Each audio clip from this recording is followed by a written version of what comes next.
Hi, I'm your host, Bobby BagHead, your BagHead Buddy, and you're watching BagHead Radio. This series featuring Orson Welles' The Black Museum.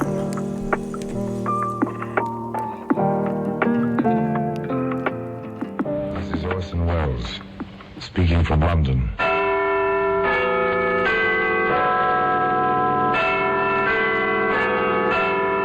The Black Museum. Here in the grim stone structure on the Thames, which houses Scotland Yard, is a warehouse of homicide, where everyday objects like a sugar bowl, an ashtray, a portable radio, all are touched by murder.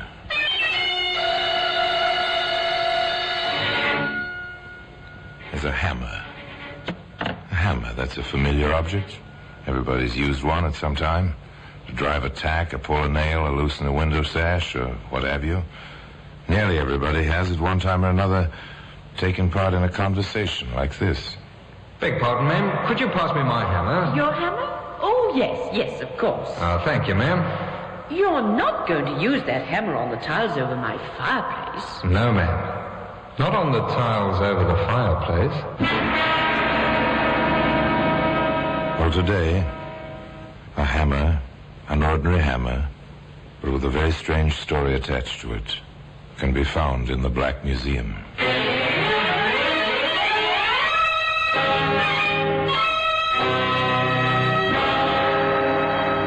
From the annals of the Criminal Investigation Department of the London Police, we bring you the dramatic stories of the crimes recorded by the objects in Scotland Yard's Gallery of Death, the Black Museum.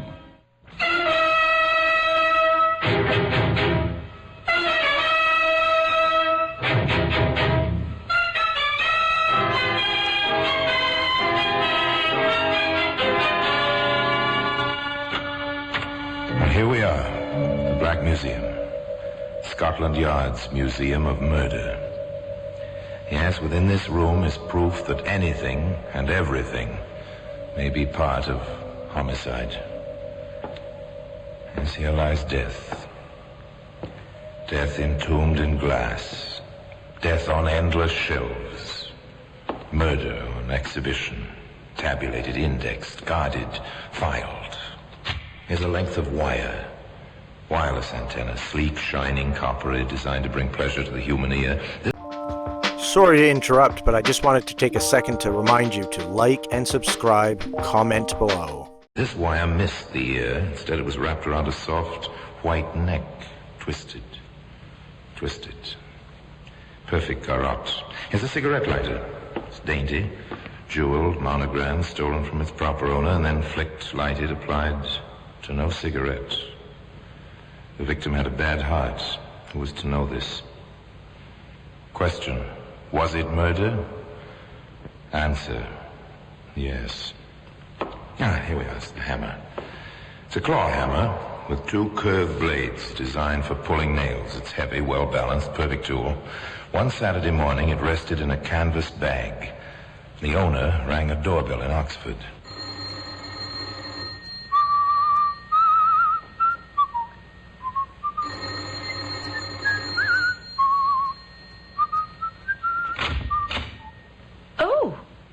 Oh, dear. Sorry, ma'am. Did I take you by surprise? Well, yes. You see, I was expecting a friend of mine, and, well, to see a young man standing there when you're expecting an elderly lady... Nothing to take amiss, ma'am. My card. Oh, thank you. James Knight, house repairs while you wait. Oh, well, thank you, but there's nothing wrong with my house. That's what everybody says. Only I don't mean the house itself. I mean the household. Furniture and the like. It's the little things gets people talking. Well, I'm sure I don't need anything done. Now, you take your doormat, ma'am, right there. Look, along the edges. The binding's going. You notice it now? A stitch in time, as the saying goes, and you'll not be needing a new mat in 6 months. Well, I do declare. You're right. Now, ma'am, if you'd just let me check your house, I'd be willing to bet I'd found a dozen little items. Cost you a few pence now, help me to earn my living and save you pounds later. Now, can I come in, ma'am? Thank you. You are a smooth talker, aren't you, young man? Oh, I need to be in my business. Now, if you'd just show me your living room... Through the portiere, right there. Yes, a very nice room. Blends with your personality, if I may say so. Now then, right to work. Tools down. Well, we'll just look about. I'll bet anything you want. I find a dozen things need fixing. Now he's inside. He notes the room. He's well aware of the brass crucifix on the mantel shelf, the prissy draperies at the windows, the antimacassars on the mahogany-framed horsehair chairs. It's almost a museum. Now, you take this chair, ma'am. The leg's loose. Bound to be. The glue dries out. The wood shrinks. Well, you know. Well, I never noticed it. You wouldn't, ma'am. Takes an expert's eye. A drop of glue today saves a new chair tomorrow. And they don't build furniture like this nowadays. No, I dare say they don't. Oh, dear, that's my telephone. No one to answer it. Well, the girl who stays with me has gone to the country. Bank holiday weekend. She won't be back till Monday night. Well, you just answer it. I'll be all right. Oh, beg pardon, ma'am. Mm-hmm. Could you pass me my hammer? Your hammer? Oh, yes, of course. Oh, thank you, ma'am. You're not going to use that hammer on the tiles over my fireplace. Oh, no, ma'am. Just tap them with the wooden handle. See if they're loose anywhere. Oh, you can trust me, ma'am. You just answer your telephone. Oh, dear, yes, of course, the telephone. Hello? Why, Caroline. Mrs. Golden, that's her name, answers the telephone. The young man in the living room, front room to Mrs. Golden, taps the tiles merrily, and then he stops. He looks around, looks at things, and quickly in a few things. He shuts the desk just as... Oh, dear, this is a disappointment. Something's wrong with my friend's car, and she can't come for me after all, and it is such a nice day. Oh, that is too bad. But not too inconvenient. Now I can really get some work done. Oh? You found a lot of things to repair? About £50 worth. But you said only a few pence today. That was earlier.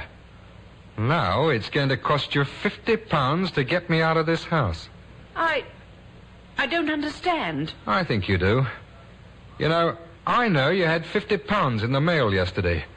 You told a couple of your girlfriends, and I heard about it. Now then, Grandma, hand it over. You get out of here. Well, I'll call the police. £50, here. I will call.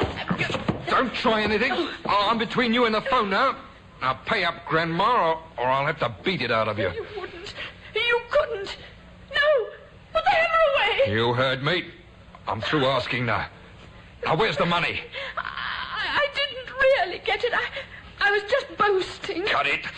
Put down that vase. Don't. Stay away from me. Keep away. Put it down. Throw it. Keep away. Did it. Keep away. Fight with me, will you? You haven't had enough, have you? Try this one, and this one, and this one. Bank holiday in Oxford. No one due home until Monday evening. Someone tried late Sunday. Whoever it was kept trying, but only the bells sounded in the empty house. Empty? Was it filled with death? Monday morning, a man somewhat younger but not much than Mrs. Golden parked his middle-class car in front of the house in Oxford. He had a worried expression on his face as he walked up the few steps and pressed the doorbell. Again he tried. No answer. Ran down the steps, around to the back, knocked on the back door. Nothing. Nothing but the sound of his own fists beating the thin panels. Now he is upset. He peers in at the kitchen window. Finally, he wraps his hand in his muffler, as he's seen them do in the movies, and punches a hole in the window. He reaches in, unlocks the window, lifts the sash, and climbs in. He walks through the house toward the front. Silence, save for his own strangely empty footsteps. At the portieres in the arch which lead to the living room, he stops. Good heavens! What's this? It's blood!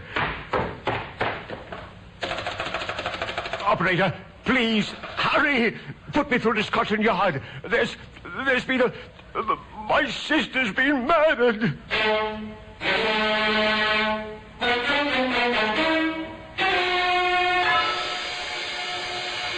Well, that's how it comes, you know. First the bitter shock, the cry on the telephone, the hurried, incoherent report, and then the cars racing through the streets, pulling up, the men piling out, invading a once peaceful home. Mrs. Golden was your sister, Mr. Bevan. That's right. I can't understand it, Inspector. I just can't. I know how you must feel, and you want to help us all you can. Of course, of course. Well, then, time is very often the essence.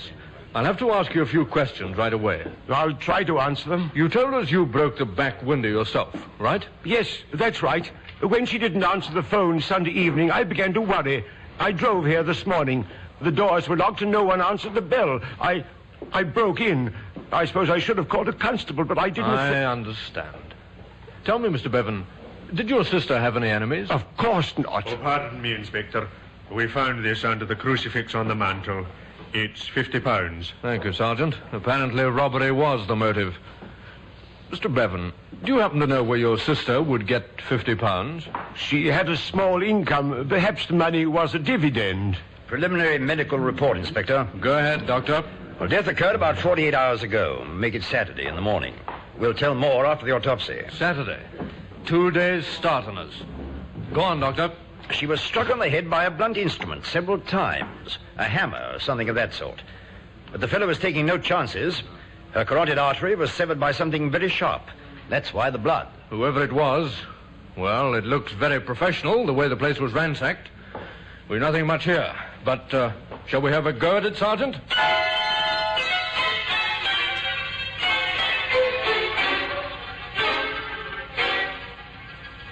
Well, they had a go at it, the inspector and the sergeant. There's nothing in the woman's house. Not even a smudged fingerprint. But, as Sergeant Marshall put it... I've seen this sort of thing before. Looks like a house-to-house canvasser to me, Inspector. It has that familiar feel about it. Routine, Sergeant. The routine. Door to door, up and down the street. Questions. Did a canvasser call here Saturday morning, ma'am? Leave a card or anything? Do you remember anyone ringing the bell to leave a card, sir? Wanting to do repair work? Thank you, miss. Yes, you've been quite helpful. 5 houses up the street, 5 down the street. And strangely enough, results. A bit too careful, Mr. Knight. Too careful, Inspector? And too smart for himself. He left his card at all the houses on the street, and this one in the middle, he picked up the card before he left Saturday morning. Foolish. Bound to attract attention to himself. Knight. James Knight. It's familiar. Joe Knowles. His favorite alias is James Knight. Oh, I remember now, sir. 2 years in Dartmoor. Assault and battery on an elderly lady. Right. Well, call for a car, Sergeant. We may as well check the address on this card. Mr. Knight? Oh, yes. He used to live here. I see. Used to live here. Well, been packed up and gone these 2 months now. Quiet sort of fella, though I didn't cotton to him much. Thank you, Mum. Thank you very much. Welcome, I'm sure. Not 2 days behind, Inspector. 2 months. We're not doing too badly, Sergeant. We know when and how he got in. We know how he committed the crime, and we've got a good idea who he is. Not too badly, Sergeant. No, not too badly. But the inspector forgot to mention the most important clue of all. The murder weapon. That selfsame hammer, which can be seen today in the Black Museum.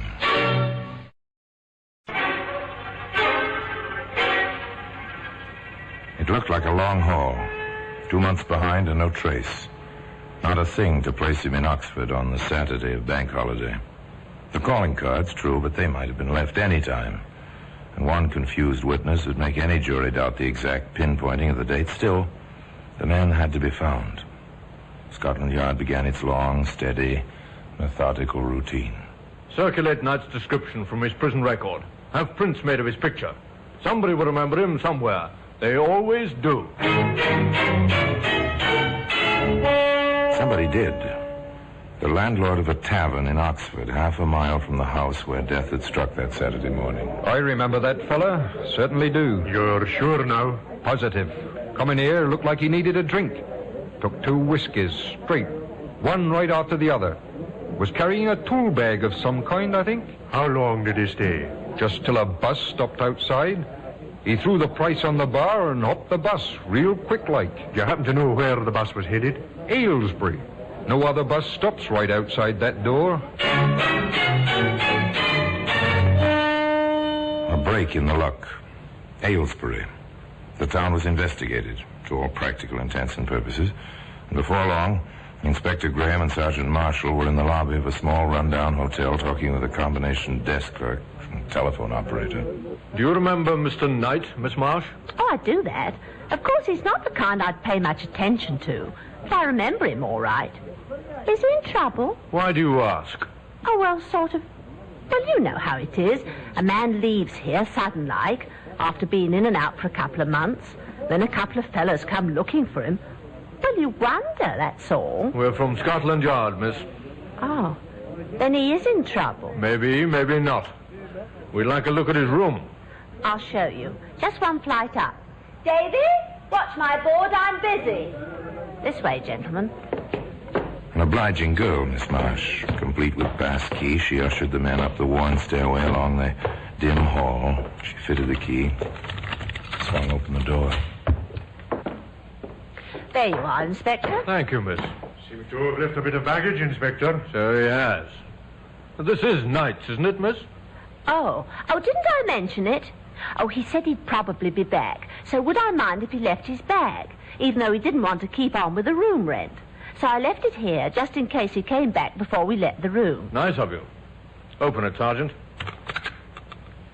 Not locked. Well, careless type of fellow. A new hammer. Nothing much else. Look around, Sergeant. Look around. Yes, sir. Oh, funny. This book, sir, in the bag. A dictionary. I dare say Knight isn't a bookworm. It's odd. It's a dictionary. Look a bit further, Sergeant. Yes, sir. Anything familiar about this, Miss Marsh? I was waiting for you to ask me, sir. It's mine. He borrowed it one night after he came in with the newspapers. Oh, newspapers. Oh, yes, sir. He was a great one for the papers, especially the Globe News. He'd been a fury if we didn't save one for him at the desk. I see. Did he do much writing up here? Well, now that you mention it, sir, he did. Lots of letters, always to the papers. Do you suppose he wrote those Dear Editor things? No, I doubt that, but I have a fair idea what he did write. Anything else, Sergeant? Not a thing, sir. Clean as a whistle. Back to the yard, sir. Back to the yard.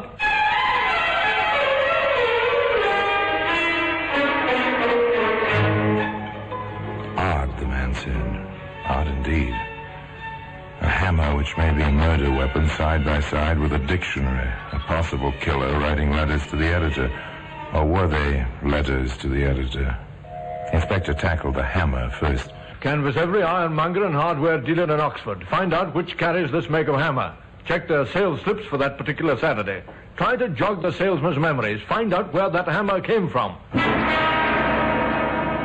And then the dictionary, the newspapers and the mail. Ever look into the Globe News, Sergeant? Sometimes, sir. I'm not much of a crossword puzzle fan myself. Yes, Sergeant. Our Joe Knowles, alias James Knight, is obviously a crossword puzzle addict. I think we're due for a literary detail at the Globe News, with samples of our friend's handwriting from his prison record. Hop to it, Sergeant, and keep your eyes open. It turned out to be quite a problem. 10,000 entries per week in the Globe News' puzzle contest were the average number. Not a pleasant prospect. Not at all.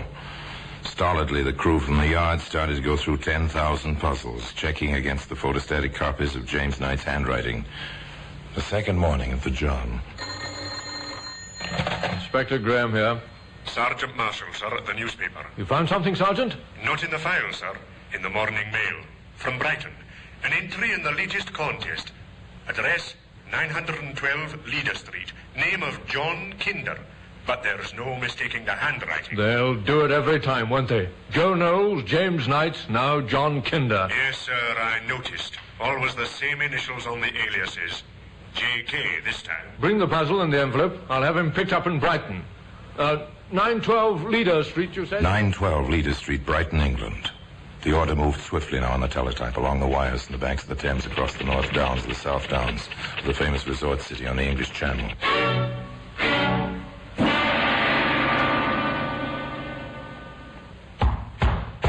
folks up in there. Quickly now, police. No need for all the melodrama, sir. You were looking for me? You're James Knight, also known as Joe Knowles and John Kinder. You ought to know, officer. You're wanted, Knight. You'll have to come along. I have to warn you, anything you say may be taken down and used in evidence against you. You did a good job, Selden, picking him up so quickly. Oh, he came along with surprising quietness, sir. The fellow probably knows we've little to build a case on. Hello, what's this? Well, it looks like a hole in the floor, Sergeant. I know, sir, but there's 4 more in the floor, sir. Square holes. Now, the floor is the ceiling of the room below. Oh? Who lives below, Selden? The landlady. Eccentric soul. We've warned her several times. She will keep her rent money in a jar on the mantelpiece. So that's why he watched her. That's your theory, Sergeant? Well, you can see every corner of that room, sir, through these holes. And they're recent. Well, the wood's still fresh and white, Inspector. Square holes. Why? When you dig a hole with a chisel, Selden, you not only get a square hole, you also can keep the shavings from falling in the room below. A chisel? Where would he have ditched it? Possibly through the window when you knocked. A chisel, Selden, is sharp enough to cut other things beside wood. A carotid artery, for instance. So you prepared a statement, Knight? Yes, Inspector. I've been informed of the charge you may lodge against me. I'm told it entails a murder in Oxford on the Saturday of the bank holiday. That's correct. You'll find my movements for that day accounted for in my statement. It may be troublesome locating some of my witnesses, but I doubt if you'll have much difficulty. You were in that street in Oxford, though? Oh, yes. Oh, yes, indeed. Trying to make an honest living, sir. No doubt. Strange you failed to leave a card at Mrs. Golden's. I rang several times on my way up and down the street. No answer. And you didn't push it under the door? No. Cards are expensive, Inspector. I prefer to explain my business first and leave a card if there's any interest. You're, having this taken down, aren't you, Inspector? You got all this, Sergeant? Oh, yes, sir. And we'll enter Knight's statement in the record also. Yes, sir. I, see no reason for holding me any longer. Do you, Inspector? You'll be quite comfortable. No rent to pay, Knight. Just until we check your alibi and find your witnesses. After that, Knight, well, we'll see. All right, Sergeant. Take this man back. The end of a trail. The suspect perfectly at ease, willing, even slightly over-willing. But they held him anyway. There are still some loose ends to tie up. One of those ends might be the key to the puzzle. One of those ends just might be the end of a hangman's noose. We've got a report on the hammer, Inspector. At last, eh? Where? How? An ironmonger in Oxford sold a hammer from his stock. Here's a sample. To a fellow answering Knight's description on Bank Holiday Saturday, sir. The sales slip is dated and the salesman is prepared to identify. The slip also includes a chisel. I see. Seems identical to the one we've had. What's this label? The salesman says it's all on this type. High-class steel forging. Nothing on ours, is there? Oh, no, sir. Let's have a look in that valise we found the hammer in Adele's. Yes, sir. An empty traveling bag. Just lint. A few tiny crumbs of something. They might have been dried dough or... Even breadcrumbs, Inspector. Or paper, Sergeant. Would you pass me the sponge there, the one for sealing envelopes? I think there's enough water in the dish. Gently now, Inspector. Moisten the tiny pellets of dough-like substance on the glass top of your desk. Gently now. Roll them back and forth. Loosen them. Spread them out on the desktop. Slowly. Gently.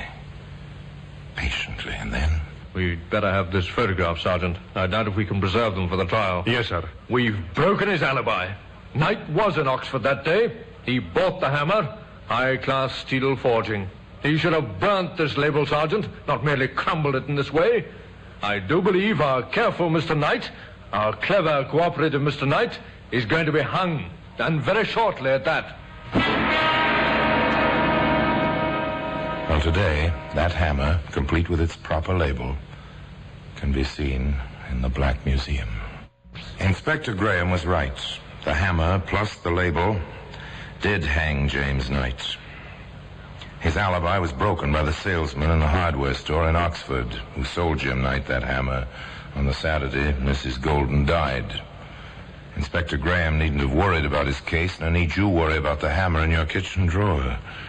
If there is any moral to this story beyond the inevitable lesson that criminals are nearly always caught, it's this. Be careful whom you let in your house when you're alone to demonstrate a new gadget or even to fix your furniture. Your visitor might mean death. And now until we meet next time in the same place for another story about the Black Museum, I remain as always obediently yours.